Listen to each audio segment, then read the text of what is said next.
Simbi talabu shosoma. Haya tulia kwanza. Ulipewa masaa mangapi kwani? Tulia. Sikia shemeji. Usiniambie kama hivyo wewe. Sister uko wapi? Ulipewa masaa mangapi? Ongea. Mjumbe mimi nitakukatakata. Ulichofanya nafikiri kidogo. Nini? Ulichofanya bwana unajua kidogo.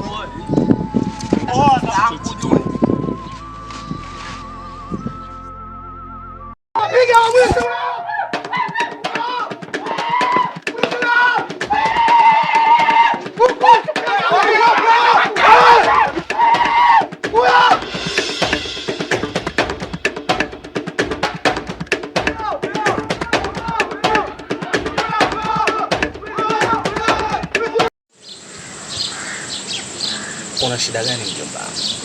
Mbona umekuwa nini usielewe? Kwa nini mjomba? Nimesikia kuna yule kijana yule muuni yule anaitwa 45. Kama sikosei ni shemeji yako. Anakutafuta. Anakutafutia nini? Ya, 45 ni shemeji yangu. Ni kweli ananitafuta. Lakini mjomba, samahani. Hakuna! Ashindwe! Kwa kuwa hili jambo nilishindwa kuja kukupa taarifa mapema. Laiti kama ningekuja kukupa taarifa, haya mambo yote yasingetokea mjomba. Sikufichi hapa nilipo. Nina mawazo sana. Nimetembea mji mzima, nimekuwa kama chizi.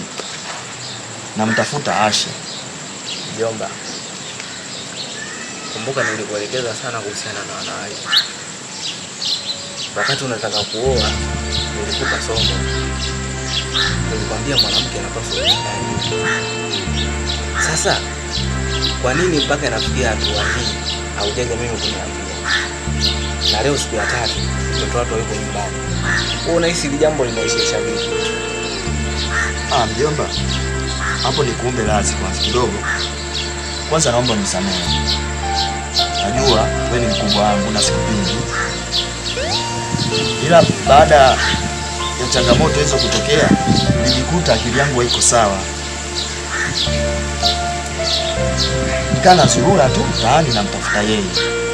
Nilijaribu kwenda kwa baadhi ya rafiki zake wa karibu, lakini nikashindwa kupata taarifa zake. Kila mtu nikimfuata ananiambia hajatokea, ila kama akitokea tutatuliza.